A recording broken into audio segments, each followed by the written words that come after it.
Good evening. Ira Epstein, and here we are with your financial market wrap-up. And this wrap-up I'm putting out early. It's 4:20 p.m. on October 19th, 2023. What we're going to have tonight is the president sitting in the Oval Office talking to the American people, asking for money for Israel, Ukraine, and I hope the border. It's going to create outrage because at the same time today, the Israeli army was told, get ready. That's a command that if they're going to go in the army and do things, this is where the notes are out. When they do that, they have told the Arab world, get ready, we are coming. The outrage that'll come after the president's speech will be seen probably if you turn on your TV and you see how the protesters come up to discuss with America in the Middle East. Of course, that's that point of view. In the Western world, it's a different point of view. And I started thinking about why I can't get a handle on some of these markets, and why I think most traders are having a problem. I was listening actually today to Gordy Linn, who founded Linn Group, which evolved into Linn Associates.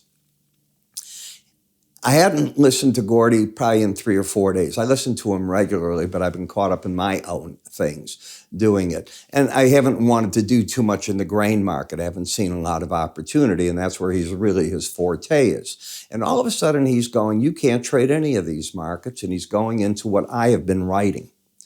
And we're seeing the same thing. I have 54 years in the game. He's probably 60 years in the game. And we're seeing the same thing, and it dawned on me what it is, because nobody's saying it, even he didn't. It's geopolitics. We're normally trading in the futures markets economics. It could be a crop report from his point of view. It could be supply demand. We're trading, be it earnings, be it government reports of GDP, the other numbers that come out, housing starts, you know the game. What we're not trading 90% of the time or more are geopolitics. Yes, you'll get a Ukraine war. We'll trade that for a few days and it goes away. You're right back into the market. Well, 2 weeks ago, the event happened in Israel. It's 2 weeks Saturday. So it's all been brewing up, and this is the churn that we're getting from it. And it dawned on me, why is the chart action giving such a difficult time? Don't get me wrong. Every trade recommendation any analyst makes don't all work. If you think that's the case, get serious. But this is unusually difficult, and nothing's lining up to even get trades to lose money on right. You're getting nothing, and that's what it is. We are trading by the 24-hour period right now, geopolitics, that tonight start coming to a head in a major way. Can you imagine the outrage? The president's going to ask for maybe $100 billion for war effort in one manner or the other. The second, the Israeli army, if they march in tomorrow. Okay, you've got your event. Now, here's the good news. And I know you're going to think I'm nuts on this because I have experienced it, a lot don't. That will be a crescendo. And it will be the beginning of the market going back to whatever it's going to trade on the economics. You've got to get it out of the way there, and then you're back to the norm. You may not agree with me. It's how I think it's going to play out, because it did it with the Iraq war. It's done it with the Ukraine war. It's going to do it with this Israeli situation all the way through. We had it when we went into Afghanistan. For a brief period, you trade the geopolitics, what it means to the region, blah, blah, blah. And then the market comes back into what we're really trading, the products again. That's my take on it. All right. When we take a look at the S&P, selling pressure, if you're noticing and paying any attention, you're starting to get for the very first time that the markets are looking at one big thing. Earnings are starting to crack. They're not all good. This is a problem. Market's in a downtrend here. We stalled at the 38% area. The big question for me is, do we go through the 4,200 and say, that's a region of support, but it didn't really hold yet? That's what I'm waiting to see. The trend is down. The bias is down. You're fighting the battle at the next level of support, the 200-day average of closes. And when that gives ground, the next support's the 42.59 level, which is the Bollinger Band, and momentum's down. Trend down, bias down, everything down till you take out the highs of Wednesday. When you come to the NASDAQ, it's the same picture. Coming down, Now you're back into a downtrend, everything pointing down, going into this crescendo of events that I just gave you my spiel on. You can see how the market here got up to the 200-day average. Just missed the Bollinger Band, turning back down, but not trending in the Dow. When we come to the Russell in a downtrend, taking out these lows, this is the market you've heard me repeatedly say is the market. If you're going to be short, it's the one to be short. It's the weakest of everything. Every time I hear an analyst come out and say, you want to own these small caps, I laugh. And I've said it. I said it the last week. Somebody was saying it on TV. A big analyst. I'm going, boy, they don't know what they're talking about. High interest rates, you want to own small caps? There's something wrong there. 10-year notes. I don't know where this market's going to go. I don't think anybody knows where these are going to go. They're searching for their value. They're under the Bollinger Band. You go back to your chart action. Do you initiate new positions under that? You know I teach you don't do that. The dollar, caught in sideways action. Is it going to move tonight down because the world pressure, the world hates America when we're going to do this and Israel invades? Or do they run to the dollar tomorrow because they want safety, because some event might happen if Israel puts the boots on the ground inside of Gaza?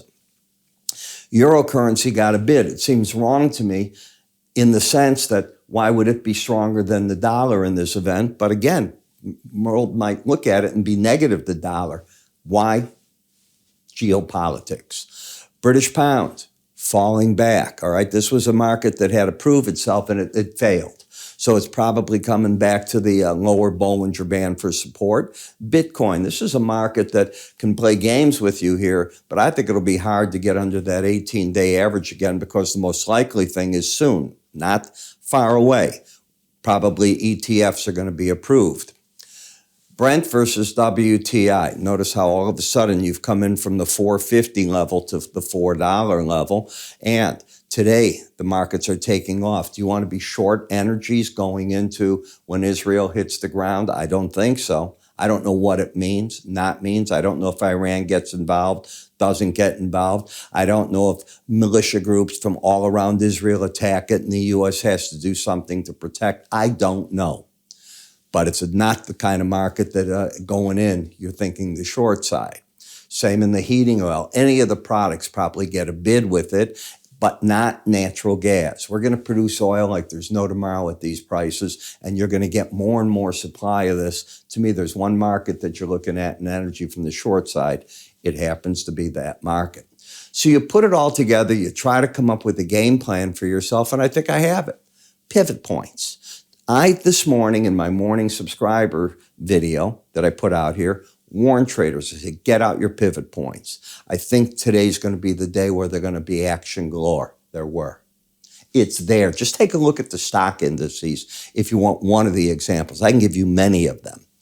Because I had them open. I was looking at it going, oh my, look at this. Because there was no trend.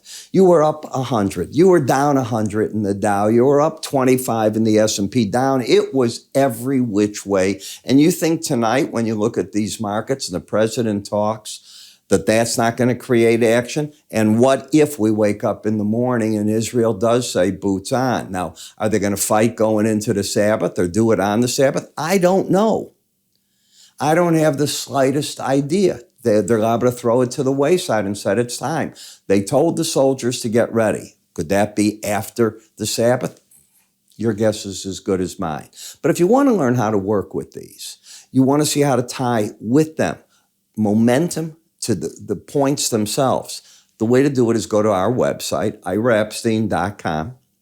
And under free offers, it is there. There's a cursor up here, by the way. If you move it there, it'll take you right there. I explain the formula, how it's created. Your software will do it for you automatically. I explain the R1, R2, S1, and under it's an S2, the buy and sell zones, the support and resistance, what you're looking for. And then I teach you how to take into it and apply my version of the slow stochastic, which is different than yours.